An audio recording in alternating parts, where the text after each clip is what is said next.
Chicago, 2018. The city was a place of 1,000 stories, and for years, the disappearances were just one of them. A handful of missing children scattered like dust across forgotten neighborhoods. Their cases, you see, were always dismissed as runaways. Sad stories, but nothing more. But sometimes a story won't stay buried. Sometimes a single voice refuses to stop whispering in the darkness. This is the story of that voice. His name was Reuben Thorne, a retired cop with a gold watch and a ghost. For 30 years, he had walked the streets, chasing the city's monsters. But one monster had gotten away, a cold case he could never close. His niece. Her disappearance had become a low-grade hum of failure in the back of his mind. A quiet, insistent voice that made him preternaturally sensitive to the stories of the lost. It was this sensitivity that first allowed him to see the pattern. It began as a whisper, a statistical anomaly on the city's crime maps. A small but growing cluster of missing children reports, all from the same working-class, predominantly minority neighborhoods on the south and west sides. These were the forgotten corners of the city, places where a missing kid was often just another sad but unremarkable fact of life. To his colleagues, these cases were open and shut. They were social issues, not police matters. But Reuben saw something different. He saw that the kids were getting younger. He saw that many of them, despite the official reports, had no real history of being trouble. They were just kids. Kids who played in the same parks, went to the same underfunded schools, and vanished on their way home. Reuben stayed late, long after the rest of his squad had gone home. His large, calloused hands carefully spread the flimsy case files across his desk. He was a man possessed by a quiet, knowing certainty that he was looking at the work of a ghost. A predator who was moving unseen through the blind spots of the city, collecting its most vulnerable children. Reuben was not a man for grand gestures. He was a quiet, methodical cop who believed in the slow, grinding work of building a case. So he took his findings, a small, carefully prepared file containing the names of 7 missing children, and brought it to his commanding officer. 7 kids, Captain, he said, his voice a low, respectful rumble. All from the same 3 square miles, all written off as runaways. Doesn't that strike you as odd? The captain sighed, a long, theatrical exhalation. He had seen this before. A veteran cop, close to retirement, letting his own personal tragedy cloud his judgment. Rue, I appreciate you bringing this to my attention, but you have to look at the facts. There is no evidence of foul play. These are sad domestic situations. They are not the work of some phantom kidnapper. With all due respect, Captain, Reuben replied, his voice tightening with frustration. Those notes could have been coerced, and the other 5, they just vanished. These are good kids. Someone is taking them. The captain stood, signaling the meeting was over. What do you want me to do? Launch a full-scale task force based on your gut feeling? We don't have the manpower. We don't have the budget. You're a good cop, Rue, but you're too close to this. Go home. Don't go chasing ghosts. And just like that, you watched him walk out. You saw the dismissal in their eyes. His professional instincts had been reduced to the sad, emotional ramblings of a man haunted by his past. The system he had dedicated his life to had just told him to sit down, to be quiet, and to let the ghosts sleep. But retirement for Reuben Thorne was not an end. It was a declaration of war. The day after he received his gold watch and engine, he went down to his basement. It was a cluttered, masculine space of old tools and half-finished woodworking projects. But in the first few weeks of his new life, it underwent a radical transformation. It became his new precinct, his private cold case unit, his war room. You watched him clear out the clutter. The old relics of his hobbies were packed away, replaced by the grim, essential tools of his new, singular obsession. He mounted 2 large corkboards on the damp concrete walls. He pinned up a detailed street-level map of the city. Then came the files, dozens of them, copies he had made in a flagrant and illegal violation of department policy. You see him begin his work with a methodical, almost monastic devotion. Each child is given their own space on the corkboard. He pins up their school picture, a smiling, innocent face that is a heartbreaking contrast to the cold, bureaucratic language of the police report. He adds the details of their disappearance, then connects them. A red string for a geographical connection, a blue string for a similarity in the victim's profile, a yellow string for a shared circumstantial detail. The walls of his basement begin to transform into a sprawling, complex, and terrifying work of art. A three-dimensional tapestry of a hidden, ongoing crime. A story only he could read. A pattern only he could see. His days took on a new, rigid routine. He wakes before dawn, pours a cup of bitter coffee, and descends into his subterranean world. You watch him spend hours on the internet, scanning forums, reading news archives, searching for any mention of a missing child that might not have made it into the official reports. You see him spend his afternoons on the street, a silent, patient, and incredibly lonely hunter. A ghost in his own city. His basement was not a place of madness, though he knew that's how the world would see it. It was a place of profound, logical, and deeply sorrowful work. It was a memorial. It was an investigation. And it was a promise. A promise he had made to the smiling, hopeful faces that looked out at him from the corkboard. A promise that he would not forget them. A promise that he would one day find the ghost that was stealing them. As Reuben Thorne became a ghost in his own life, a more sinister kind of ghost was moving unseen through the streets of Chicago. His name was Caspian Rook, and he was the face of an evil as mundane as it was monstrous. Caspian, a man in his 50s with a soft, forgettable face and a slight shuffling walk, was a driver for a company called Apex Solutions. His vehicle was a plain, white, windowless cargo van, the kind of anonymous, ubiquitous vehicle that is a part of the city's industrial bloodstream. Thousands of them crisscrossed the city every day, their presence so normal they were in effect invisible. Caspian's public job was to deliver commercial goods, boxes of paper to office buildings, cleaning supplies to schools, sterile medical equipment to clinics. He was a model employee, always on time, his paperwork always in order. He was a quiet, polite, and thoroughly unremarkable man. His colleagues knew him only as Rook, the guy who ate his lunch alone in his van and never joined in the locker room banter. His neighbors, in the small, tidy bungalow he rented in a quiet, working-class suburb, knew him only as the quiet man who kept his lawn neat and never had any visitors. This profound, all-encompassing anonymity was not an accident. It was a meticulously crafted piece of camouflage.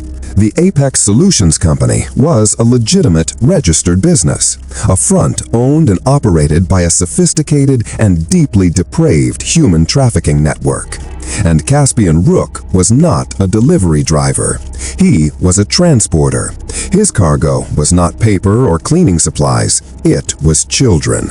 He was a key logistical cog in a large and terrifyingly efficient criminal machine.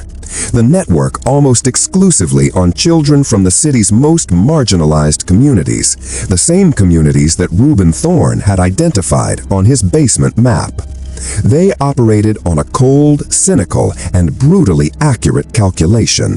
The disappearance of a poor minority child was far less likely to trigger a massive, sustained, and high-profile law enforcement response than the disappearance of a child from a wealthy suburban neighborhood. They were exploiting the system's own inherent biases. Caspian's role was a simple and horrifying one. He was a link in the chain.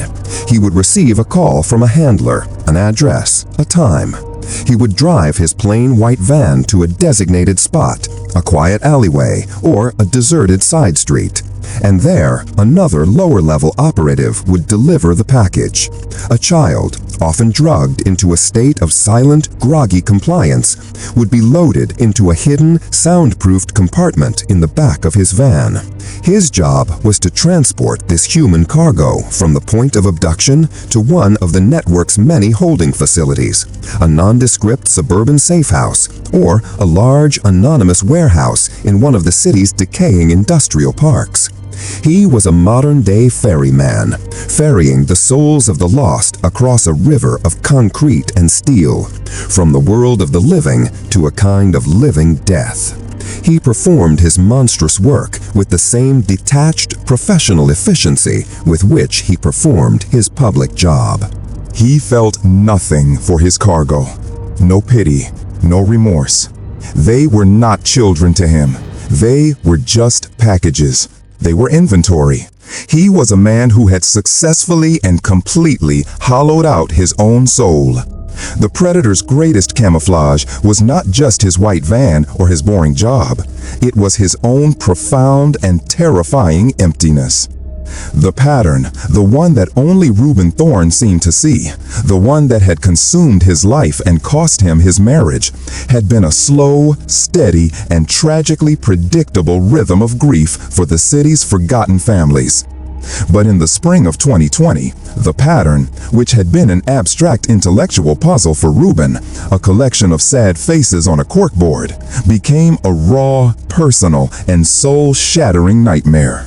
His grandniece, Amelia, the daughter of his niece who had herself vanished so many years ago, was 12 years old.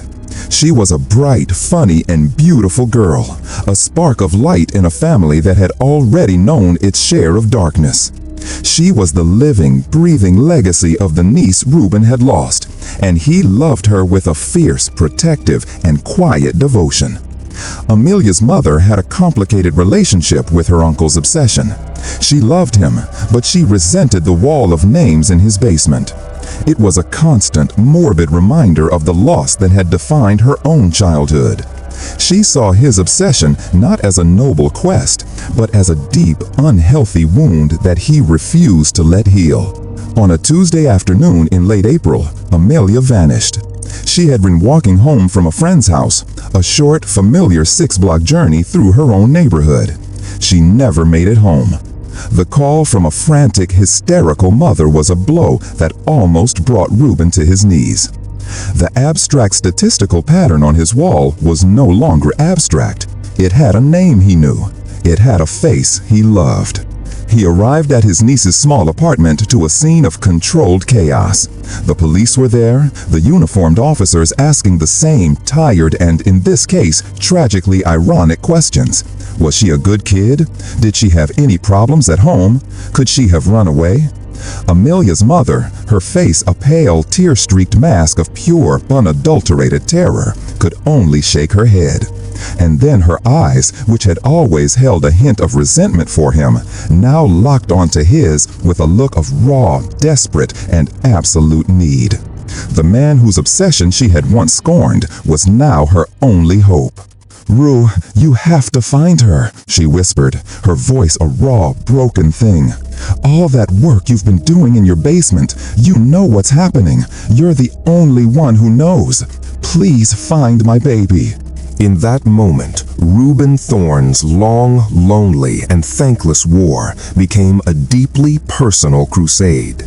He was no longer just a retired cop chasing the ghosts of strangers. He was an uncle, a great uncle, a man who had been given a second, terrible chance to find a child that his family had lost. He promised a sobbing mother that he would not rest, that he would not sleep, that he would not stop until he brought her daughter home. He left her apartment and drove not home, but to the scene of the disappearance. He was no longer just a watcher. He was a hunter. And this time, the ghost he was hunting had taken a piece of his own soul. The pattern had a face, and the search for it was about to become a frantic, desperate, and all-consuming race against time. The disappearance of Amelia transformed Reuben Thorne's obsessive, methodical investigation into a frantic, high-stakes manhunt. The grief that had been a slow, steady burn for years was now a raging, all-consuming fire. He lived on a diet of black coffee and pure, unadulterated adrenaline. His waking hours were a seamless 24-hour cycle of relentless, desperate work. He started with the geography of the crime. He walked the 6-block route Amelia had taken over and over, his old, experienced detective's eyes scanning for anything, any detail that the official investigation might have missed. He was looking for the blind spots, for the places where a predator could operate unseen. His greatest and perhaps only advantage was that he was not a cop anymore. He was not bound by the rules of probable cause or the bureaucratic procedures of the department. He was a free agent, a ghost in his own right, and he could go places and ask questions in a way that an official investigator could not. He began to collect security camera footage. The neighborhood was not a wealthy one. There were no high-tech residential security systems, but there were corner stores, laundromats, small family-run businesses, and each of them had a dusty, low-resolution camera aimed at the street.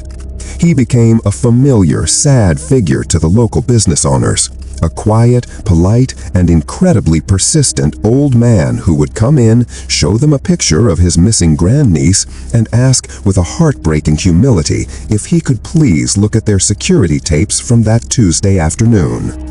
For 3 days, he sat in the cramped, cluttered back rooms of these small businesses, his eyes glued to the grainy black and white images on the monitors, fast-forwarding through hours and hours of ordinary, mundane, and useless footage. He was looking for a needle in a haystack of static and pixels. He found it on the 4th day, in the back room of a small family-owned bakery. The camera was old, the footage was blurry, but it was there. For a brief 3-second window, at the exact time that Amelia would have been walking past, a plain, white, windowless cargo van was visible, parked at the curb.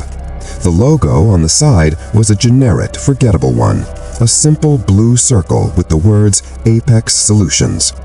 It was almost certainly nothing, a delivery van making a delivery. But it was something. It was an anomaly. He took the grainy, pixelated still frame he had taken with his own cell phone and he began to cross-reference it with the footage from the other businesses. And he found it again on the tape from a corner store 3 blocks away, 10 minutes earlier. The same plain white van. A cold, electric thrill. The old, familiar feeling of a hunter closing in on his prey shot through him. This was not a coincidence. This was a pattern. He spent the next 2 days creating a timeline, a map of the van's movements. He was able to track its path through the neighborhood, a slow, seemingly aimless route that just happened to perfectly intersect with Amelia's walk home. He had it. It was not just a gut feeling anymore.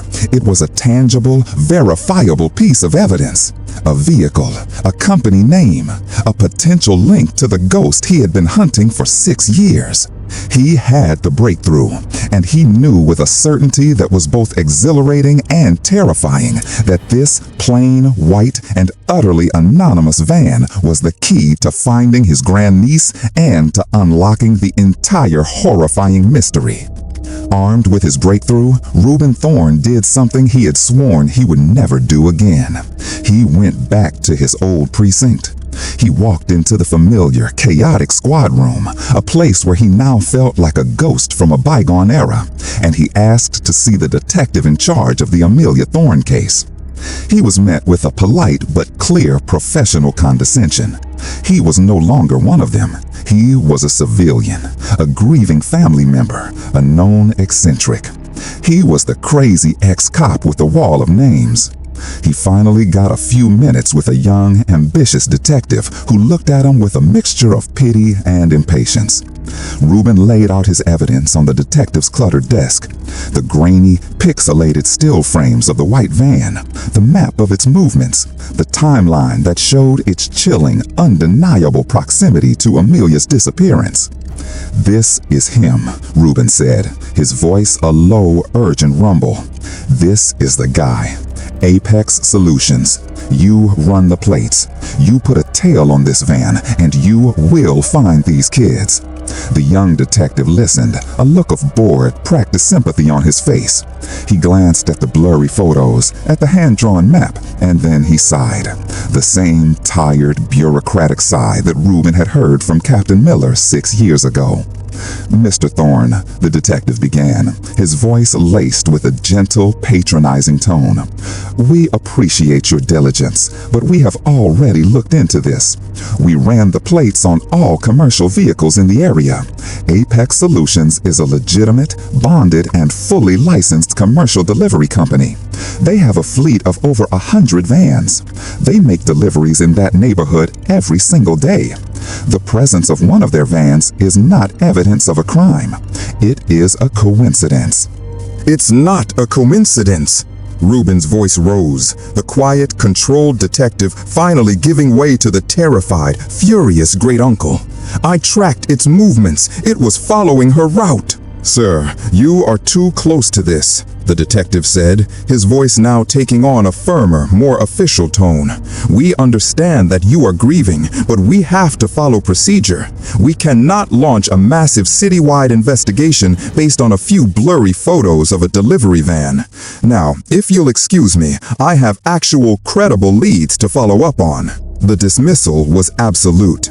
It was a door slammed shut in his face. He walked out of the precinct, the familiar bitter taste of systemic indifference a poison in his mouth. He had given them the key, the one tangible and verifiable piece of evidence that could break the entire case wide open, and they had looked at it and they had seen nothing. He stood on the steps of the station, the city of Chicago sprawling before him, a vast concrete wilderness that had swallowed his family whole. He was alone again. He had the truth in his hands, a truth that no one was willing to see. He knew in that moment that if he was going to find Amelia, if he was going to bring the ghost to justice, he would have to do it himself. The hunt had been a lonely one for 6 years. It was about to become a dangerous one. While Reuben Thorne was fighting a lonely, frustrating battle in the streets and precincts of Chicago, another, more sophisticated hunt was quietly and unknowingly converging on the same target. In a sterile, high-tech, and top-secret office in the FBI's Washington, D.C. headquarters, Special Agent Isla Croft was staring at her own very different kind of map.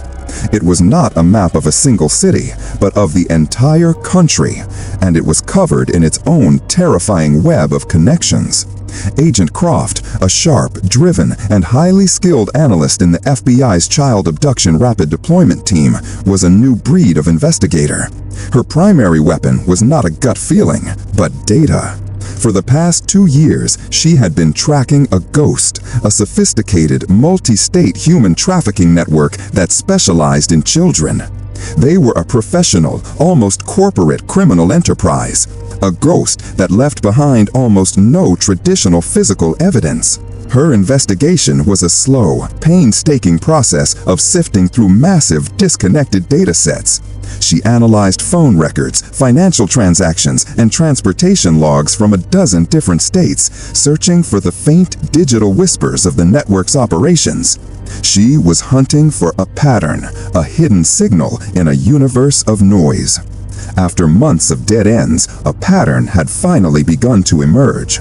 A series of small, seemingly unrelated financial transactions, all linked to a handful of shell corporations, had led her to a single geographical focal point, Chicago.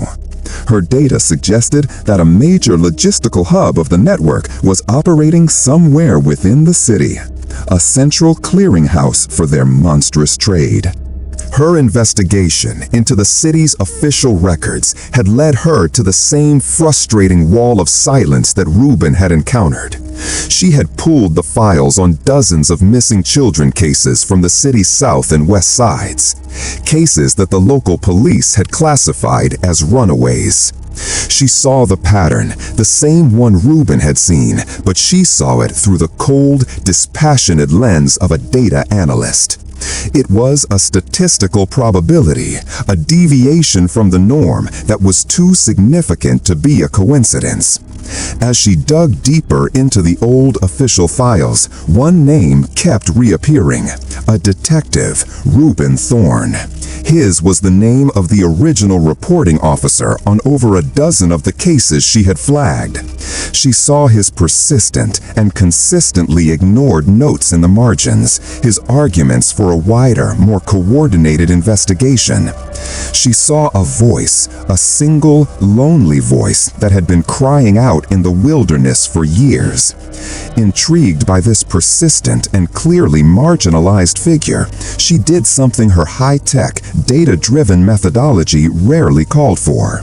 She decided to investigate the human element. She ran a check on Reuben Thorne and discovered he was a retired 30-year veteran of the force, a man with a spotless record and a personal family connection to a cold case.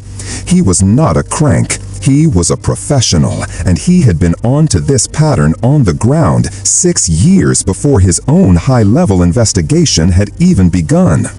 Her work had given her the what. She knew a network was operating in Chicago, but she was missing the how, the who, and the where. She had a ghost, but she had no address. She had a theory, but she had no tangible human evidence. She had a feeling, a strong professional intuition that this retired, forgotten detective, this crazy ex-cop with the wall of names, might be the one single person in the city who had the missing pieces to her puzzle. She booked a flight to Chicago. The two very different and very lonely hunters were about to finally meet. The network's operational security was a masterpiece of corporate criminal efficiency.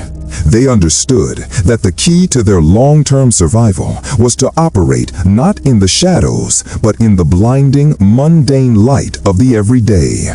Their entire horrifying enterprise was built on a foundation of perfect, boring, and utterly impenetrable normalcy. The process was a cold logistical pipeline. The abductions were carried out by low-level local operatives who were paid in cash and knew nothing about the larger organization. Their job was simple: to acquire the product. Once a child was taken, they were moved to a primary short-term holding facility. These were the safe houses, a series of unremarkable rented single-family homes in quiet middle-class suburbs. From the outside, they were indistinguishable from any other house on the block.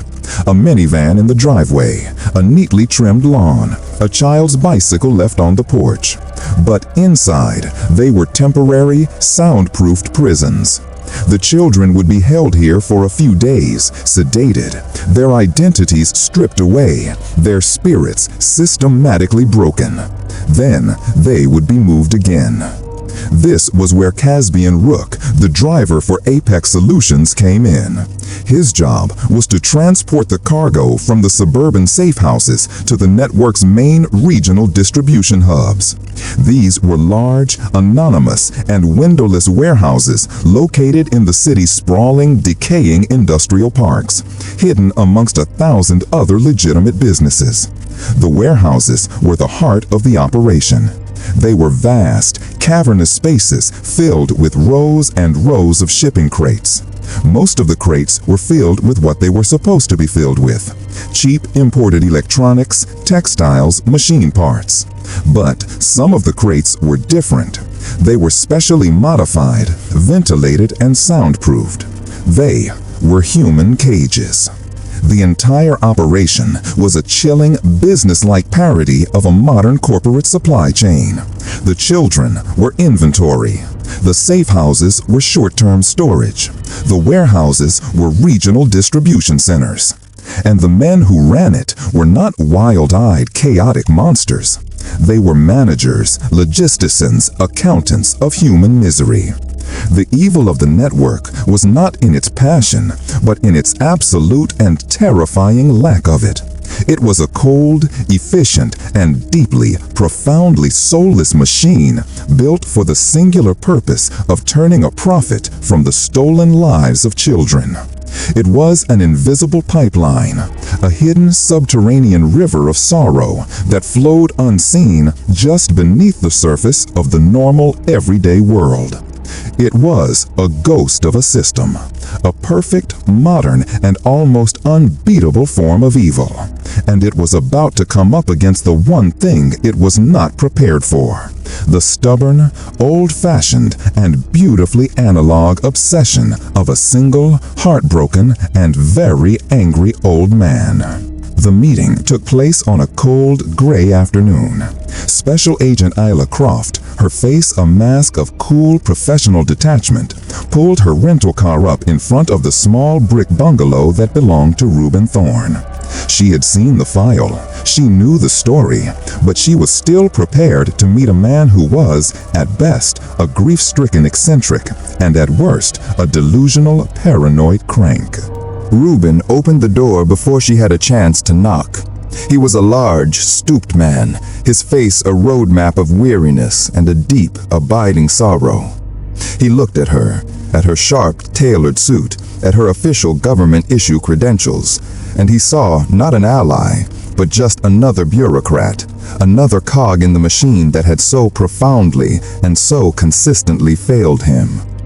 "You're the Fed," he said, his voice a low, gravelly rumble. It was not a question. "Agent Croft," she replied, her own voice crisp and professional. "I'd like to talk to you about the missing children cases you reported. May I come in?" He didn't answer. He just turned and walked back into the house, leaving the door open for her to follow. He led her not to the living room, but to the steep wooden steps that led down to the basement. The moment Agent Croft stepped into that basement, her entire carefully constructed professional assessment of Reuben Thorne shattered. She was a woman who worked in a world of clean, sterile, and digital data. The world she had just entered was the absolute polar opposite. It was a world that was messy, analog, and overwhelmingly, powerfully human. The basement was a cave, a shrine, a war room. The walls were covered from floor to ceiling with the sprawling, chaotic, and yet perfectly obsessively logical evidence of a 6-year, one-man investigation. The maps, the photos, the newspaper clippings, the hundreds of colored strings that connected them all in a vast, intricate web of tragedy. It was a sight that was both heartbreaking and awe-inspiring. She, in her high-tech office in Washington, D.C., had seen the pattern as a series of cold digital data points. Reuben Thorne had given the pattern a face, dozens of them, smiling, hopeful, and heartbreakingly young faces. She stood in the center of the room, slowly turning, taking it all in. She was not looking at the work of a madman. She was looking at the work of a genius, a work of profound, intuitive, and deeply sorrowful brilliance. "You saw it," she said, her voice a soft, stunned whisper. "All this time? You saw it all?" Reuben, who had been watching her, his arms crossed, his expression a mask of weary, defensive distrust, saw the look in her eyes. It was not a look of pity. It was not a look of condescension. It was a look of pure, unadulterated, professional respect. "I saw it," he said, his own voice losing some of its hard defensive edge. But no one would listen. "I'm listening now," she said. And so, in the quiet, dusty, and sacred space of that basement, surrounded by the ghosts of the city's forgotten children, an alliance was formed. Reuben began to walk her through his investigation, his long, calloused finger tracing the lines of string on the map, his voice a low, steady murmur as he told the story of each child, of each disappearance. He was no longer a crazy ex-cop. He was a star witness, the keeper of the ground truth, the man who had the one thing her own multi-million-dollar investigation had been missing: a soul. She, in turn, told him about her own investigation, about the Ghost Network, about the financial shell corporations, about the high-level, data-driven intelligence that had led her to Chicago.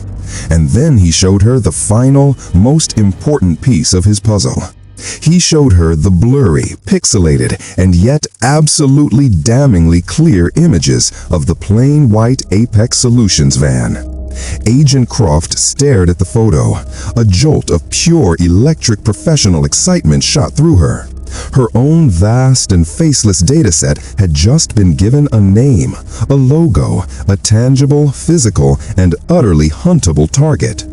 "Mr. Thorne," she said, her voice now tight with a new, urgent purpose, "I think you and I are about to become very good friends." The two lonely hunters had finally and providentially found each other. The war was no longer a solitary one. The alliance between the old analog cop and the young digital Fed was a force of nature. Reuben Thorne's basement became the official-unofficial headquarters of a new top-secret joint task force. The FBI with its vast technological resources, and Reuben with his 6 years of deep, granular, and heartbreakingly human intelligence had converged into a single formidable weapon. The Apex Solutions van, the lead that the Chicago PD had so casually and so catastrophically dismissed, became the central organizing principle of their new supercharged investigation. Agent Croft, with the full, formidable power of the federal government behind her, did in 2 hours what Reuben had been unable to do in 6 years. She got a warrant not just for one van, but for the entire 100-vehicle fleet of the Apex Solutions Company. She placed a GPS tracker on every single one of their vans. The result was a stunning real-time visualization of the network's operations.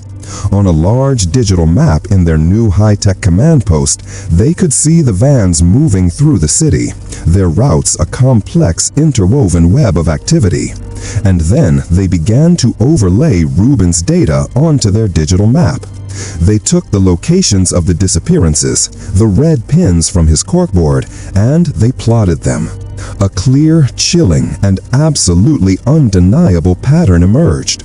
The routes of a dozen specific vans, all driven by a handful of specific drivers, correlated perfectly with the time and location of the children's disappearances. Caspian Rook, the quiet, unassuming driver, the man with the bland, forgettable face, was one of those drivers. His van, it turned out, was a ghost that had been present at the scene of over a dozen of the abductions, including the disappearance of Reuben's own grandniece, Amelia. Reuben's old-fashioned shoe-leather detective work was now providing the crucial human context to Croft's cold, hard data.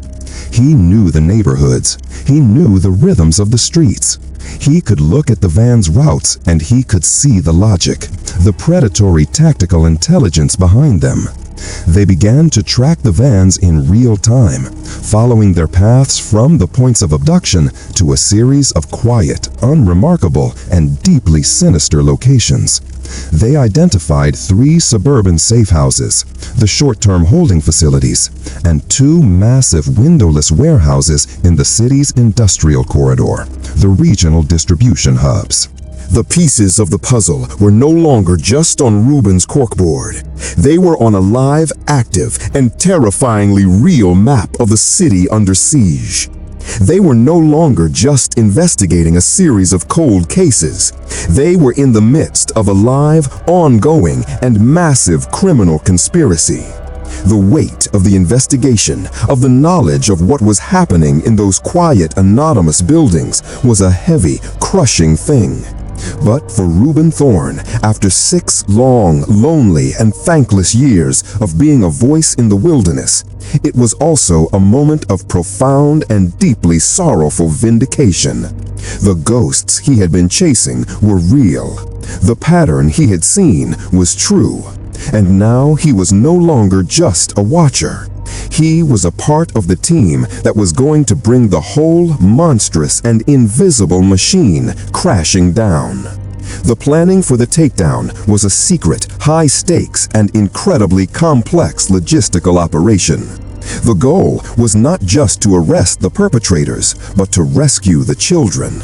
And that meant that the raids on all of the identified locations, the 3 suburban safe houses and the 2 main warehouses, had to happen at the exact same time. It had to be a single, coordinated, and overwhelming blow designed to prevent the network from having any time to react, to move the children, or to harm them. The alliance between the FBI and Reuben Thorne had now officially and ironically expanded to include the Chicago Police Department. When Agent Croft had presented her findings and Reuben's own long-ignored evidence to the CPD's top brass, the reaction had been one of stunned, embarrassed, and immediate cooperation. The crazy ex-cop was now the central, honored consultant in the largest, most important law enforcement operation in the city's recent history. The war room was no longer Reuben's basement. It was a sterile, high-tech command post in the FBI's Chicago field office. But the heart of the operation, the deep human knowledge of the city's forgotten corners, was still his. He worked side by side with Agent Croft. His old hand-drawn maps now digitized. His handwritten notes now entered into the federal database. He felt a strange, surreal sense of detachment from it all. For 6 years, this had been his private, lonely war. Now it was a massive, impersonal, and highly militarized operation. But he knew that this was the only way. This was the only way to bring the children home. The tension in the command post in the 24 hours leading up to the raid was a thick, palpable thing. The plan was set. 5 locations, over 200 federal agents and police officers, a fleet of armored vehicles, a helicopter for aerial surveillance. Reuben sat in a corner of the room, a forgotten cup of coffee cold in his hand, and he watched the controlled, professional chaos unfold around him. He was a man out of time, an analog cop in a digital world. But every person in that room, from the sharp young FBI agents to the hardened veteran SWAT commanders, knew that they were only here because of him, because of his stubbornness, because of his obsession, because of his refusal to let the ghosts sleep. His thoughts were not on the tactical plans or the logistical challenges. They were on the faces on his basement wall. They were on the small, bright, and impossibly brave face of his own grandniece, Amelia. He had promised her mother he would find her. And now, in a few short and terrifying hours, that promise was about to be put to the ultimate test. The citywide takedown was not just a police operation. It was a reckoning, a final, desperate, and long overdue battle to bring the city's forgotten children home from a place no one had ever expected to look. The raids began at precisely 4 a.m. in the dead, silent heart of the pre-dawn darkness. 5 separate tactical teams, moving in a silent, coordinated ballet of overwhelming force, struck their targets at the exact same moment. In the command post, the tension was a thick, unbearable thing. Reuben Thorne and Agent Isla Croft stood side by side, their eyes fixed on a bank of monitors that displayed the live thermal imaging feeds from a helicopter hovering unseen high above the city. The radio channels crackled with the calm, clipped, and professional voices of the team leaders. The first reports came from the suburban safe houses. Team Alpha, we have breached the primary residence. We have multiple hostiles in custody. We have children. We have 6 children alive. A wave of profound, shuddering relief washed through the command post. The reports from the other 2 safe houses were the same. More children, terrified and malnourished, but alive, rescued from the quiet domestic horror of their prisons. But the main targets, the 2 massive windowless warehouses, were the great, terrifying unknown. These were the network's central hubs, the places where they believed the majority of the children were being held. The raid on the first warehouse was a swift, brutal, and efficient operation. They found the sleeping, completely surprised guards and took them into custody without a fight. And then they found the crates. The warehouse was filled with hundreds of them, but one section was different.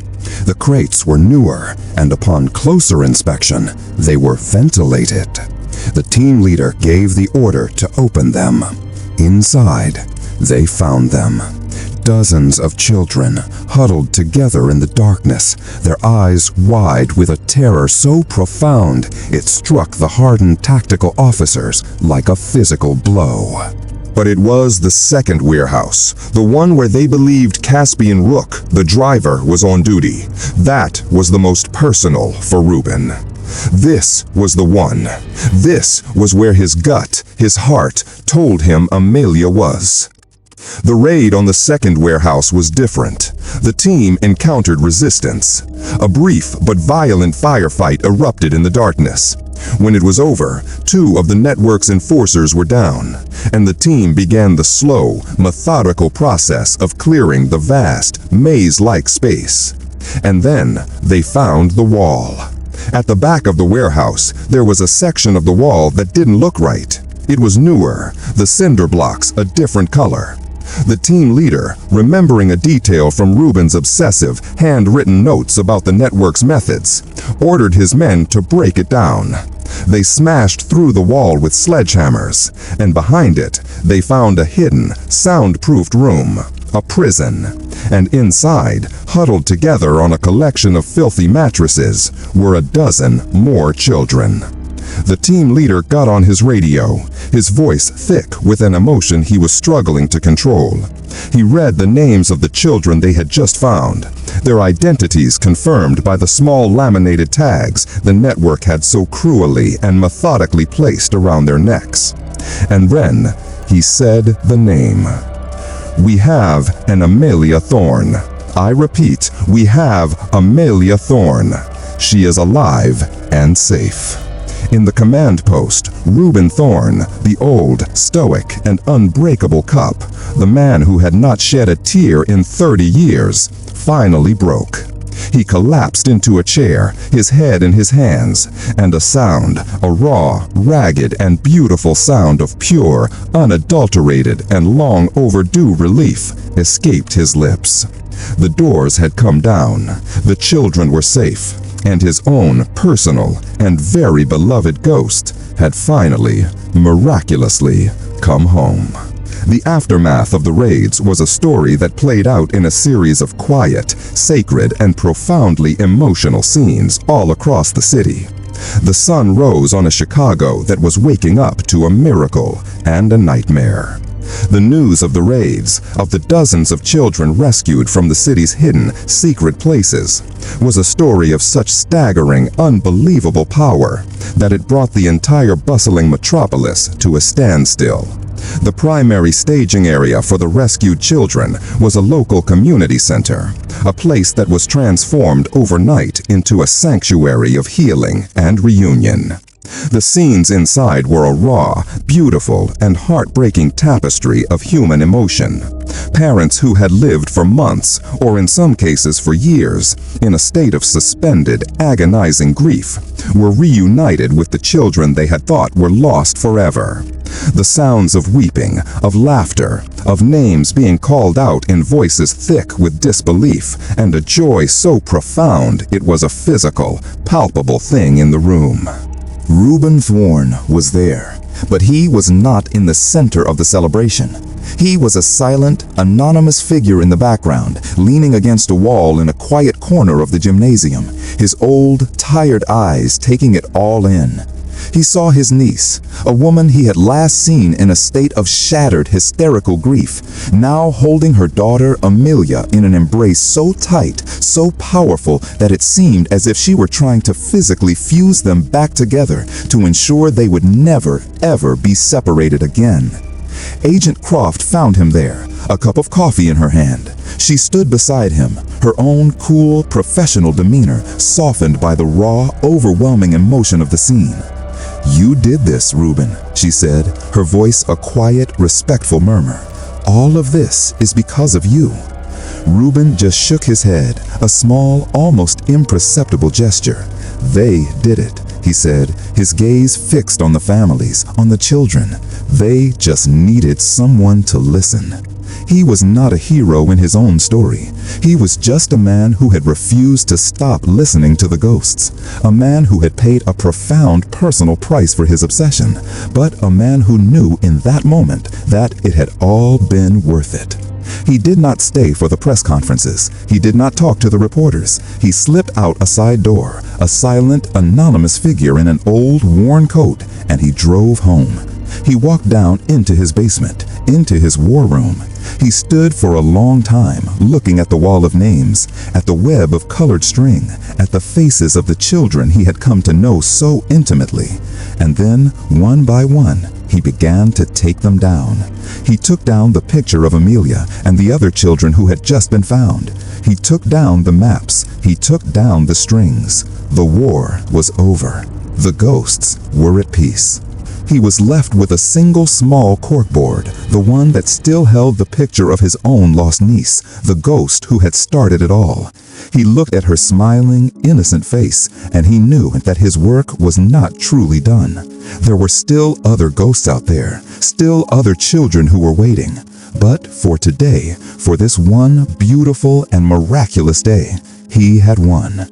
He did not stay for the press conferences. He did not talk to the reporters. He slipped out a side door, a silent, anonymous figure in an old, worn coat, and he drove home.